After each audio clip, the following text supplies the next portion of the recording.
kick us off, coming in at number 10 is Hearthstone. Hearthstone has a strange position on my list because it kept floating back and forth between being my runners-up and being number 10. But looking at the year as a whole and how far Hearthstone has come since release, I don't think it would be fair to take it out of the list. Everything about Hearthstone is so well designed in terms of just how accessible it is, but then how much depth there is to the gameplay, that it really does deserve a spot on my top 10. I've really enjoyed my time with it. I'm looking forward to playing it for many years to come. Number 9 is Transistor. Now, Transistor is the game that proved Bastion wasn't a fluke, and that Supergiant Games know what they're doing when it comes to making games. It doesn't have that same sort of actiony feel as Bastion, and it's more of a slow, methodical type game, and that the aesthetic and the mood of the game really lends itself well to that. I really loved the music and how seamless that brought itself into the gameplay, and how there was even just an option to just stand there and start singing, which actually makes sense in terms of your character. Yeah, I really enjoyed it, and it's a great looking game, and you owe it to yourself to play it.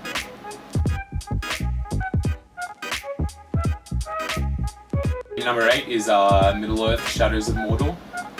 Now this is probably one of the few AAA games that are on this list that were highly anticipated, and I'm really glad that it lived up to the hype. I've always been a fan of the Middle-earth universe ever since I first saw Lord of the Rings. And while most of their games tend to rely solely on the fact that they are based off Middle-earth, this one chose to go a different way and leave story to play second fiddle to the gameplay itself. And that really shines through with the amount of high praise that the Nemesis system gets. And I, for one, have had some great experiences with that. Just fighting the same orc, having one beat me and then he raises in the ranks and I go hunt him down. It's just a lot there for everyone. It's actually the first game I've 100%ed in a long while, and I don't regret that. I had a lot of fun with it.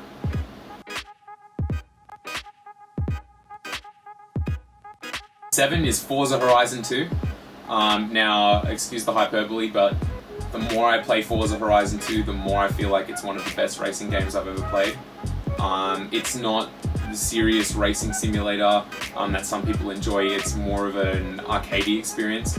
But when you couple that arcadey style racing with this open, beautiful world, this European countryside landscape, and just the weather effects and the lighting, it all really blends together with these really strong car models to create this world that I just love to race in. And every time I have 5 minutes to spare for a game, I just jump on Forza Horizon and even just drive through a cornfield. It doesn't really matter, but it's a lot of fun and I highly recommend it.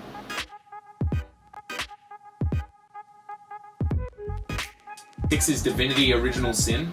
Now this is a game that flew right under my radar. It actually went through Kickstarter and I hadn't heard about it until it was actually released. And even then I didn't know quite what to expect, but I would say it's one of the best old school RPGs I've ever played, even though it was made current day. It uses all of the old school sort of D&D style storytelling and gameplay, but then adds upon it and makes the world feel like your own. You get to make decisions on your quests that affect the world and affect your story. The whole co-op mechanic is amazing if you play with a friend, but also works great on your own. And just the combat, how seamlessly it flows from exploring to combat to back to exploring. It all feels a part of the world and it's really immersive. One of the big standout moments is in the first moments of the game when you realize that you can combine a fire spell with an oil spell and just create this giant explosion that really enhances the way you encounter enemies and the way you go about combat.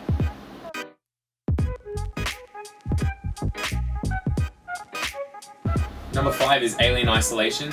Now, Alien Isolation is a game that really puts into perspective how bad the Alien franchise games we've had over the last few years, because I feel like this is a game we deserve as fans of the Alien franchise, and not just another cheap cash-in of the Alien franchise. The first thing you'll notice when you start playing is just how real and how true it feels to the original film, and that goes right through to gameplay where the alien is strong and there's only like one alien you encounter throughout the game, and it's just this great game. It does have some minor pacing issues thanks to the length of the game, but I'd be lying if I didn't say that I enjoyed pretty much my entire time with it. It's got genuine scares and a tension that sits with you the entire time. It's great for survival horror fans, or if you're a fan of the Alien franchise.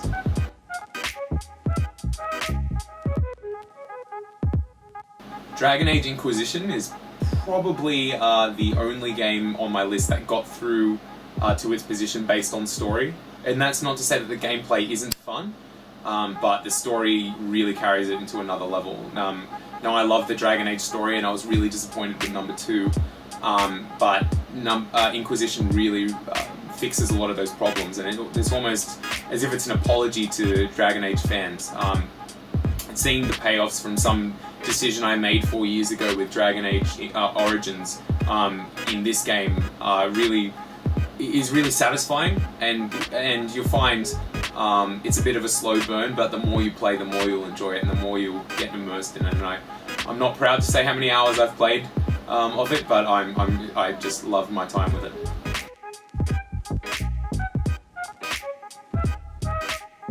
Number 3 is Bayonetta 2. Now this marks 2 years in a row that a platinum game has got number 3 on my Game of the Year list, but it's still well deserved.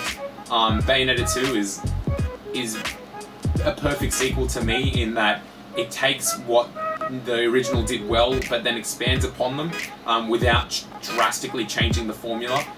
It gives me exactly what I want, which is another Bayonetta game, but then enhances certain areas, or it just looks better and runs better than Bayonetta ever has. It's just a fantastic experience, and it's just as over the top and zany and just crazy as you would hope a Bayonetta game would be, and it's amazing. I truly love this game.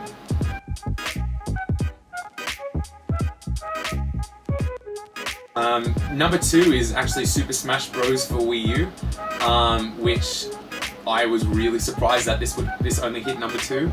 And that's not to say that I didn't enjoy it. My only gripe with the game is that it's not the competitive powerhouse I was hoping it would be, like Melee. But that's okay, because it's still a fantastic game in its own right, and there's just so much content in it. The soundtrack is just phenomenally large, and then there's just like challenge modes and achievements, which are challenges, and then different ways to battle, and then there's always the classic mode and home run. Like, there's just so much content, but all of that just plays second fiddle to how fun it is to play with friends. No other game affords me the opportunity to have 8 friends over and play on the same screen at once, and while that sounds chaotic, it is just so much fun, and the entire time I spent playing with my friends, I was just laughing and just thinking of new ways to make it crazy and fun. So that's number 2, Super Smash Bros. For Wii U. Finally, number 1 on my list is Shovel Knight. Now, I still can't believe that Shovel Knight beat Smash Bros. For Wii U. I'm shocked every time I look at my list. I'm just like, how did that happen? But then I go back and play, and I realize how that happened. In a year of just so many broken releases and day 1 patches to even have your game in a working order, Shovel Knight just came out, and it was perfect from the get-go. There was no hiccups, there was no, oh, we need to patch this, it's not working. It was just flawless start to finish. Everything about it is meticulously done to make this game that is just a satisfying experience from start to finish. Whether it's the music or the gameplay physics or the graphics or the enemy design or boss design, everything is just phenomenal. I would say it also doesn't fall into the trappings of a lot of retro style recreations, in that it doesn't rely on nostalgia to get through. It is a strong game in its own right. A lot of remakes and those old school games just go, oh hey, look, we're like Mega Man or we're like Zelda, come play us. But this one, if it was made in the old days or if it's made now, if it stands up on its own. It is really a fantastic game, and it is personally my top game of the year.